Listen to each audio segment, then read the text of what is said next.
Adam Lee Hall. En primer lugar, vamos a la historia de Adam Lee Hall, un miembro de alto rango del notorio club de motociclistas Hells Angels, que se encontró en juicio por 3 cargos de asesinato y otros cargos. Este cautivador caso se desarrolló en el Tribunal Superior de Hampden, donde se reveló la verdad que se ocultaba tras los crímenes de Hall. Adam Lee Hall, la figura central de este impactante drama judicial, tenía un pasado oscuro y problemático que le llevó a convertirse en un destacado miembro del famoso club de moteros Hells Angels. Nacido y criado en Perú, Massachusetts, Hall creció en una comunidad plagada de delincuencia y violencia. Fue en este entorno donde encontró consuelo y un sentimiento de pertenencia en las filas de los Hells Angels. Los Hells Angels, conocidos por su distintivo logotipo y su reputación de delincuentes, han sido durante mucho tiempo un símbolo del miedo y la anarquía. Con secciones repartidas por todo el mundo, el club ha estado implicado en tráfico de drogas, extorsión y actos de violencia. Para Hall, unirse a los Hells Angels era una forma de ganar poder, respeto y protección en un mundo que prosperaba en el caos. Hall empezó a formar parte de los Hells Angels al final de su adolescencia, cuando un amigo íntimo lo introdujo en el club. Atraído por la camaradería y el sentido de la rebelión, Hall ascendió rápidamente de rango y se convirtió en una fuerza a tener en cuenta. Su lealtad y su voluntad de llevar a cabo el trabajo sucio del club le granjearon el respeto de sus compañeros y una posición de autoridad dentro de la organización.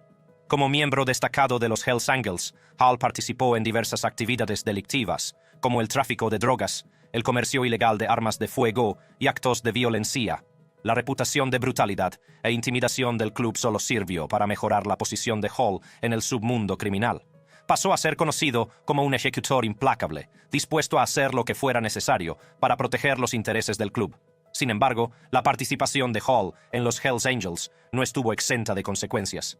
Las actividades delictivas del club atrajeron la atención de las fuerzas del orden, decididas a acabar con la organización y sus miembros. A lo largo de los años, Hall entró y salió de los tribunales, enfrentándose a cargos que iban desde la agresión al tráfico de drogas. Sin embargo, siempre consiguió eludir las graves consecuencias, gracias en parte a la lealtad y el secretismo de la hermandad de los Hells Angels.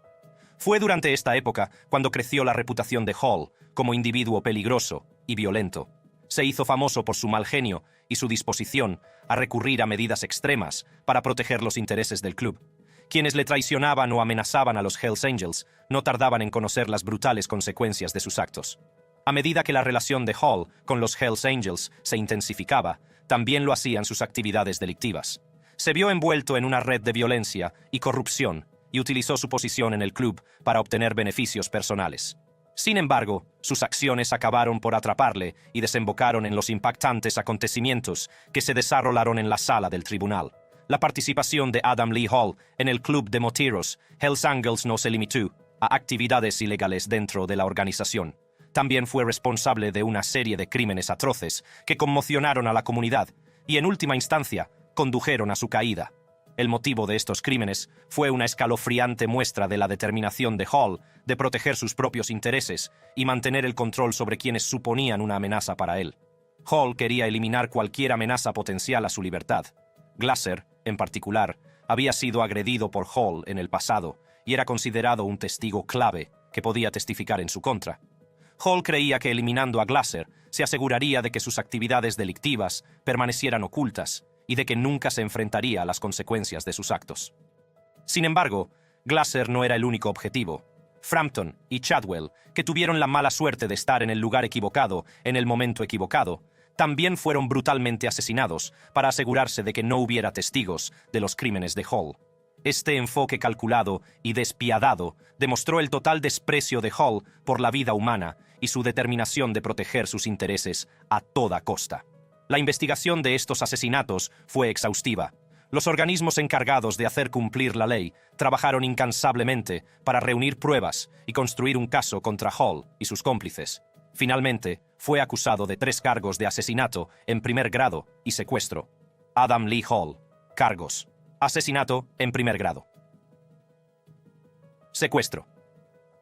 2 de los coacusados de Hall testificaron que él había planeado los asesinatos, solidificando aún más el caso en su contra.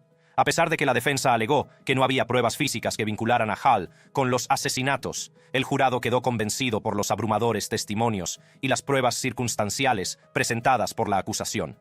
El móvil de los crímenes, impulsado por el deseo de Hall de proteger sus propios intereses y mantener el control, fue un escalofriante recordatorio de la profundidad de su depravación. El juicio de Adam Lee Hall fue un acontecimiento muy esperado, que atrajo la atención tanto de los medios de comunicación como del público. Cuando se abrieron las puertas del tribunal, se preparó el escenario para un dramático enfrentamiento entre la acusación y la defensa. El destino de Hall y la justicia para las víctimas pendían de un hilo. La acusación presentó un caso convincente, presentando meticulosamente las pruebas contra Hall. Pintaron un cuadro vívido de un hombre movido por el deseo de proteger su imperio criminal, dispuesto a todo para silenciar a posibles testigos. Las declaraciones de los testigos, incluidos los coacusados de Hall, pintaron un retrato escalofriante de su participación en la planificación y ejecución de los asesinatos. Abogado, allí en la casa, el domingo por la tarde, para reunirse con Hall, a 20 millas de distancia en una tienda. Juez. Hall no dirá nada más durante el resto del alegato final. Puede continuar. La defensa, dirigida por el abogado Alan Black, luchó con uñas y dientes para poner en duda el caso de la fiscalía. Argumentaron que no había pruebas físicas que relacionaran a Hall con los crímenes y que los testimonios de los coacusados no eran fiables. Black intentó crear una duda razonable en la mente del jurado, con la esperanza de conseguir un veredicto de inocencia para su cliente. A medida que avanzaba el juicio, la tensión en la sala era palpable. Las familias de las víctimas, junto con miembros de las fuerzas del orden, esperaban ansiosamente el veredicto que determinaría el destino de Adam Lee Hall. Finalmente, tras días de deliberaciones, el jurado llegó a una decisión. El momento de la verdad llegó cuando el presidente del jurado se levantó para pronunciar el veredicto. La sala enmudeció y todos los ojos se clavaron en Hall, que permanecía estoicamente sentado en la silla del acusado. La voz del presidente del jurado sonó, declarando a Hall culpable de 3 cargos de asesinato y otros cargos, incluyendo secuestro e intimidación de un testigo. La reacción de Hall ante el veredicto fue de nula emoción. Sin embargo, las familias de las víctimas, que habían soportado años de dolor y angustia, encontraron consuelo en el hecho de que se había hecho justicia. La sala del tribunal estalló en una mezcla de emociones. Las lágrimas brotaron de los ojos de las familias de las víctimas, que llevaban mucho tiempo esperando este momento de clausura. Los agentes de las fuerzas del orden se abrazaron al ver que sus incansables esfuerzos por llevar a Hall ante la justicia se habían visto finalmente recompensados. Tras considerar todas las pruebas y el impacto de las acciones de Hall, el juez dictó una sentencia que conmocionó a toda la sala. Adam Lee Hall pasaría el resto de su vida entre rejas, sin posibilidad de libertad condicional. Fue condenado no a 1 ni a 2, sino a 3 cadenas perpetuas. Adam Lee Hall, sentencia, 3 cadenas perpetuas. Las pruebas, en este caso, revelaron un nivel de depravación y desprecio por la dignidad humana más allá de mi experiencia. Maurice Boucher. Como antiguo presidente de la sección de nómadas de Quebec, del famoso club de moteros Hells Angels, el reino del terror de Boucher estuvo marcado por la violencia, las luchas de poder y la sed de control. Pero, como dice el refrán, lo que se hace, se paga. Como presidente de la sección de nómadas de Quebec de los Hells Angels, Maurice Boucher tenía un poder y una influencia inmensos. Pero fue su implicación en el crimen organizado y el tráfico de drogas lo que realmente le diferenció del resto. La sed de control de Boucher y su deseo de establecer un monopolio de los Hells Angels sobre el tráfico de drogas condujeron a una violencia y un derramamiento de sangre generalizados. El reino del terror de Boucher comenzó a finales de los 80, cuando se unió a las filas de los Hells Angels. Su carisma y dotes de liderazgo le hicieron ascender rápidamente, ganándose el respeto y el temor de sus compañeros. Pero fue su participación en el tráfico de drogas lo que realmente consolidó su posición en el submundo criminal. A principios de los 90, Quebec se vio envuelta en una violenta guerra territorial, conocida como la Guerra Motera de Quebec. Boucher, con su sección nómadas de los Hells Angels, se enfrentó a la banda rival de moteros Rock Machine, cada una de las cuales competía por el control del lucrativo tráfico de drogas. Las calles de Montreal se convirtieron en un campo de batalla, con vidas inocentes atrapadas en el fuego cruzado. Las acciones de Boucher durante esta época le granjearon una reputación notoria. Era conocido por su crueldad y astucia, siempre un paso por delante de las fuerzas del orden. Su implicación en el tráfico de drogas se extendió más allá de Quebec, ya que estableció conexiones con otras organizaciones criminales, incluida la infame mafia. Maurice Boucher era una fuerza a tener en cuenta. Tenía un aura de poder y control. Estaba implicado en todo, desde el tráfico de cocaína hasta el blanqueo de dinero. Quería establecer un monopolio de los Hells Angels sobre el tráfico de drogas, y no se detendría ante nada para conseguirlo. La disciplina de Boucher en sus actividades delictivas le diferenciaba de muchos otros miembros del AMPA. Mientras sus socios se entregaban a las drogas y al alcohol, Boucher evitaba esos vicios, manteniendo siempre la mente clara y concentrada en sus objetivos. Llevaba un estilo de vida lujoso, poseía propiedades en México y se entregaba a su afición por la ópera y los conciertos. La influencia de Boucher se extendió más allá del mundo de los motoristas. Tenía contactos con antiguos policías, a los que ayudaba en sus actividades delictivas. También tenía un guardaespaldas haitiano llamado Gregory Picasso Woolley, conocido por sus habilidades como asesino. La red de informantes de Boucher dentro del cuerpo de policía le permitía recabar información y manipular el sistema judicial en su beneficio. Boucher era un maestro de la manipulación. Tenía informantes entre nuestras filas que le proporcionaban información y le ayudaban a eludir la captura. Sabía cómo explotar las debilidades del sistema judicial y mantenerse un paso por delante de nosotros. Era un juego constante del gato y el ratón. La implicación de Boucher en el crimen organizado y el tráfico de drogas tuvo consecuencias devastadoras. El tráfico de drogas alimentó la violencia y el derramamiento de sangre, dejando un rastro de destrucción a su paso. Pero, como pronto descubriremos, el reino del terror de Boucher acabaría llegando a su fin. Maurice Boucher no era ajeno a la violencia, pero fue su implicación en la orden de asesinato de 2 funcionarios de prisiones de Quebec lo que conmocionó a todo el mundo criminal y más allá. El deseo de Boucher de desestabilizar el sistema judicial e impedir que los miembros de los Hells Angels llegaran a un acuerdo con la fiscalía le llevó a atacar a las personas relacionadas con el sistema penitenciario. En un movimiento calculado, ordenó el asesinato de 2 funcionarios de prisiones de Quebec, infundiendo miedo en los corazones de quienes se atrevían a interponerse en su camino. El primer asesinato tuvo lugar en plena noche. Los secuaces de Boucher, cumpliendo sus órdenes, emboscaron al desprevenido funcionario de prisiones cuando se dirigía a su casa. La violencia fue rápida y brutal, sin dejar lugar a la piedad. El mensaje era claro: cualquiera que se cruzara con Boucher pagaría el precio más alto. El sistema judicial estaba siendo atacado, y el miedo a las represalias se cernía sobre quienes tenían la misión de hacer cumplir la ley. Fue arrestado y acusado de intento de asesinato y asesinato en primer grado. Maurice Boucher, cargo: intento de asesinato, asesinato en primer grado. Pero en 1998 fue absuelto por un jurado. Sin embargo, más tarde, un tribunal de apelación desestimó la absolución y fue detenido de nuevo. La policía, decidida a llevar a Boucher ante la justicia, inició una intensa investigación. Las pruebas en su contra eran abrumadoras, pero Boucher, con su red de informadores y su manipulación del sistema judicial, consiguió la absolución en 1998.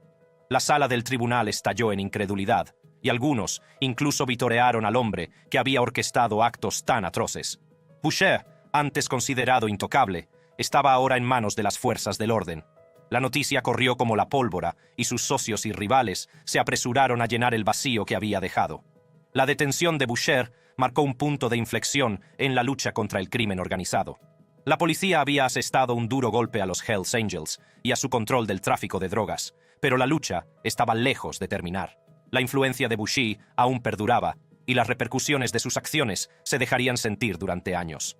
El juicio de Boucher fue un acontecimiento muy esperado, con los ojos de todo el país puestos en la sala. Las pruebas contra él eran abrumadoras, y la acusación presentó un caso convincente. Pero Boucher, con su carisma y capacidad de manipulación, se defendió.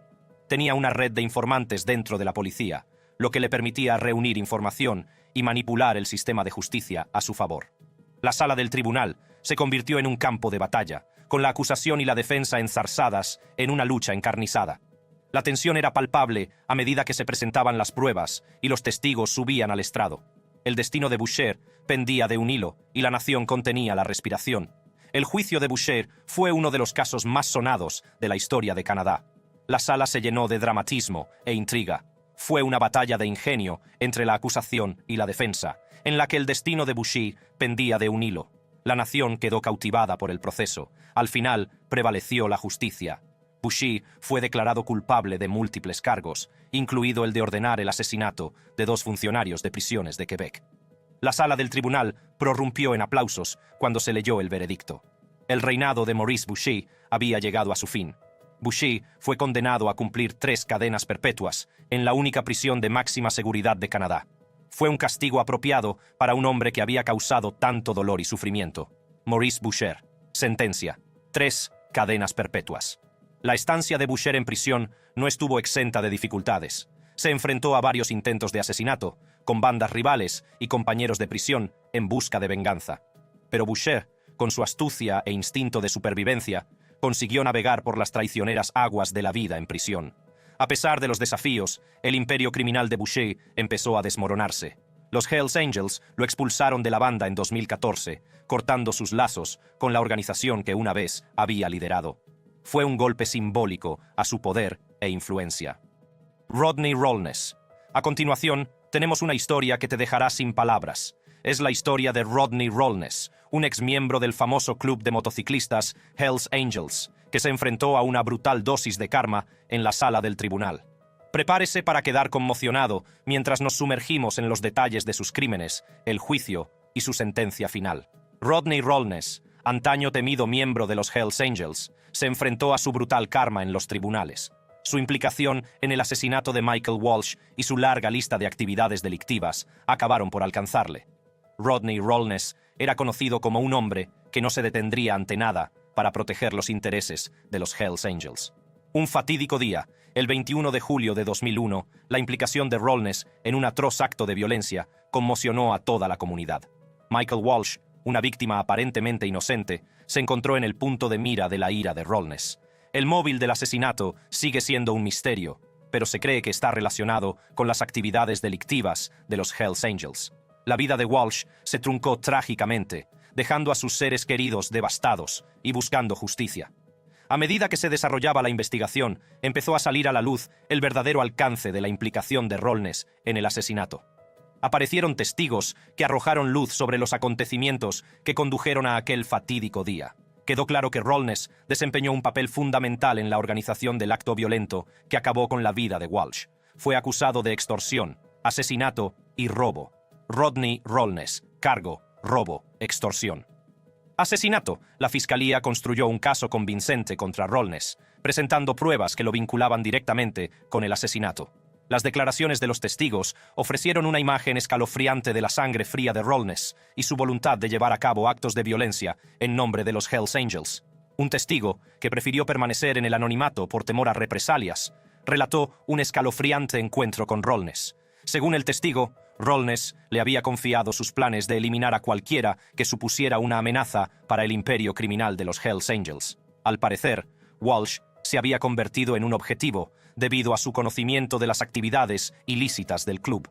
La investigación también descubrió una red de conexiones entre Rollnes y otros miembros de los Hells Angels. Se hizo evidente que el asesinato de Michael Walsh no era un incidente aislado, sino más bien una maniobra calculada para mantener el control e infundir miedo en el submundo criminal. A medida que se acercaba el juicio, las tensiones aumentaban. Los Hells Angels, conocidos por su cultura del silencio y la intimidación, hicieron todo lo posible por obstruir el curso de la justicia. Los testigos se enfrentaron a amenazas e intimidaciones, pero a pesar de la atmósfera de miedo, varios valientes dieron un paso al frente para testificar contra Rollnes y sus socios. La sala se convirtió en un campo de batalla en el que la acusación presentó una montaña de pruebas contra Rollnes. El jurado escuchó atentamente a los testigos relatar los acontecimientos que condujeron al asesinato, pintando un cuadro vívido de la implicación de Rollnes. La acusación argumentó que las acciones de Rollnes no solo eran un reflejo de su propia naturaleza violenta, sino también un testimonio de la empresa criminal de los Hells Angels. A lo largo del juicio, Rollnes mantuvo su inocencia, alegando que había sido incriminado por testigos drogadictos, policías corruptos y un juez parcial. Sin embargo, el peso de las pruebas contra él era innegable. La acusación elaboró meticulosamente una cronología de los hechos que no dejaba lugar a dudas sobre la culpabilidad de Rollnes. A medida que el juicio se acercaba a su fin, el jurado deliberó durante 13 días, considerando cuidadosamente las pruebas presentadas ante ellos. Finalmente, se llegó al veredicto. Rodney Rollnes fue declarado culpable de múltiples cargos, incluido el delito de asesinato relacionado con la muerte de Michael Walsh. Al comenzar la fase de sentencia, la Fiscalía presentó un argumento convincente para el castigo más severo posible. Destacaron la naturaleza atroz de los crímenes de Rollnes, haciendo hincapié en el impacto devastador que tuvo en la familia de la víctima y la comunidad en su conjunto. La Fiscalía argumentó que una sentencia indulgente enviaría un mensaje equivocado y no abordaría adecuadamente la gravedad de las acciones de Rollnes. El equipo de defensa de Rollnes, por su parte, abogó por la indulgencia, pintando la imagen de un hombre que se había dejado llevar por la influencia de los Hells Angels. Argumentaron que Rollnes era un producto de su entorno, un peón en una empresa criminal mayor. Instaron al juez a considerar la posibilidad de rehabilitación y de que Rollnes diera un giro a su vida. Sin embargo, los argumentos de la defensa no conmovieron al juez. Citando la gravedad de los delitos cometidos y la necesidad de proteger a la sociedad de individuos como Rollnes, el juez dictó una sentencia que conmocionó a la sala. Rodney Rollnes pasaría el resto de su vida entre rejas. Rodney Rollnes, sentencia, cadena perpetua. Cuando las palabras resonaron en la sala, una mezcla de emociones inundó a los asistentes. La familia de la víctima, que había soportado años de dolor y angustia, encontró consuelo en el hecho de que Rollnes nunca volvería a salir libre. Se había hecho la justicia que tanto esperaban. Rollnes, en cambio, estalló en cólera e incredulidad. Arremetió contra el juez, afirmando que el caso del gobierno contra él era una farsa. Han hecho trampas, han cometido perjurio, ya he oído bastantes mentiras de esta gente. Acusó a los testigos de drogadictos mentirosos, a la policía de corrupta y al juez de parcial. Me han tendido una trampa. No soy culpable. Solo soy culpable de defender a mi familia y de oponerme a los policías corruptos. Están condenando ilegalmente a un hombre inocente. Pero sus protestas cayeron en saco roto, ya que el tribunal se mantuvo firme en su decisión. Cayo Bellovis. A continuación, la historia de Caius Bellovis, un famoso miembro de la banda de moteros Hells Angels, cuyo siniestro aspecto con cuernos implantados y un tatuaje con el número 666 infundió miedo en los corazones de muchos. A principios de los años 20, Bellovis y sus dos cómplices orquestaron un crimen brutal y sádico en la tranquila localidad de Pittsfield, Massachusetts. Sus víctimas, David Glasser, Edward Frampton y Robert Chadwell, eran personas desprevenidas que habían sido atraídas a un lugar remoto con el pretexto de un negocio de drogas. No sabían que se estaban adentrando en una pesadilla. Una vez en el lugar aislado, Bellovis y sus socios dieron rienda suelta a sus tendencias sádicas, sometiendo a las víctimas a torturas inimaginables. Los detalles del crimen son demasiado truculentos para relatarlos, pero baste decir que el nivel de violencia era incomprensible. Los cuerpos de las víctimas fueron mutilados, una horrible muestra de la oscuridad que consumía Bellovis. El motivo de estos brutales asesinatos sigue sin estar claro, pero se cree que está relacionado con una disputa por drogas y dinero. Bellovis y sus secuaces estaban dispuestos a todo para proteger su imperio criminal, incluso a costa de vidas inocentes. La crueldad y la falta de remordimientos de Bellovis durante estos actos son escalofriantes. El impacto de estos crímenes en la comunidad de Pittsfield fue profundo. La ciudad, conocida por su ambiente pacífico, quedó destrozada por la brutalidad que se desató dentro de sus fronteras. Las familias quedaron destrozadas y una sensación de miedo e inquietud se apoderó de las calles, antaño tranquilas. Las ondas expansivas de las acciones de Bellovis resonaron por todas partes, dejando una cicatriz duradera en la conciencia colectiva. Las fuerzas del orden se movilizaron rápidamente para llevar a Bellovis y a sus cómplices ante la justicia. La investigación fue meticulosa y no se dejó piedra sobre piedra. Las pruebas contra Bellovis eran abrumadoras y quedó claro que era el cerebro de estos crímenes atroces. Las autoridades estaban decididas a que le cayera todo el peso de la ley. Bellovis fue acusado de asesinato en primer grado, intimidación de testigos y secuestro. Cayo Bellovis. Cargos: asesinato en primer grado, intimidación de testigos, secuestro. Cuando Bellovis fue finalmente detenido, su siniestro aspecto no hizo sino aumentar la sensación de terror que le rodeaba. Con cuernos implantados en la frente y un 666 tatuado en la cara, encarnaba la esencia misma del mal. Era como si se deleitara con su reputación de asesino a sangre fría, provocando a las autoridades y al público con su amenazadora presencia. El juicio fue un espectáculo de horror e incredulidad. La sala se llenó de jadeos y murmullos cuando la acusación presentó las pruebas contra Bellovis. Los detalles de los crímenes quedaron al descubierto, dibujando el retrato de un hombre consumido por la oscuridad. La Commonwealth nunca ha sido capaz de encontrar la escena de estos asesinatos, y por lo tanto, espero que no haya pruebas o testimonios que conecten al señor Bejovis con el lugar o lugares donde ocurrieron estos crímenes. A lo largo del juicio, Bejovis no mostró remordimiento por sus crímenes. Se sentó en la sala del tribunal con una sonrisa siniestra en su rostro, aparentemente disfrutando de la atención. Estaba claro que se creía intocable, por encima de las leyes que rigen la sociedad, pero no se le negaría la justicia. Al jurado le costó asimilar la brutalidad de los crímenes. La fase de sentencia del juicio fue igualmente dramática. La fiscalía pidió la pena de muerte, argumentando que Bejovis era un peligro para la sociedad y merecía el máximo castigo. Pintaron un cuadro escalofriante de un hombre que se deleitaba con la violencia y no tenía ninguna consideración por la vida humana. La defensa, por su parte, pidió clemencia. Argumentaron que Bejovis había tenido una educación problemática y se había visto influido por su entorno. Presentaron pruebas de su difícil infancia, con la esperanza de despertar la simpatía del jurado. Pero Bejovis no les facilitaba el trabajo. No mostró ningún remordimiento y rechazó cualquier trato. El fiscal Capeles llamó a mi abogado y le dijo que sabía que yo no había matado a esos hombres, pero luego dijo que yo había participado en la eliminación de los cadáveres. Me ofreció conspiración después del hecho, 7 años. Le dije a mi abogado lo que le dije a usted y a otros muchas veces antes. Mi mano no estaba en esto. Tras considerarlo detenidamente, el juez dictó una sentencia que conmocionó a muchos. Bejovis fue condenado a cadena perpetua sin posibilidad de libertad condicional 3 veces. Cayo Bejovis. Sentencia 3. Cadenas perpetuas. La sala del tribunal estalló en aplausos cuando se hizo justicia. Las familias de las víctimas sintieron por fin que sus seres queridos serían recordados y que Bejovis no volvería a salir libre. Pero Bejovis no se inmutó.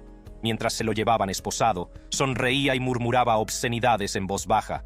Estaba claro que seguía creyéndose intocable, incluso ante una condena a cadena perpetua. También os veré a todos en el infierno. Recordadlo.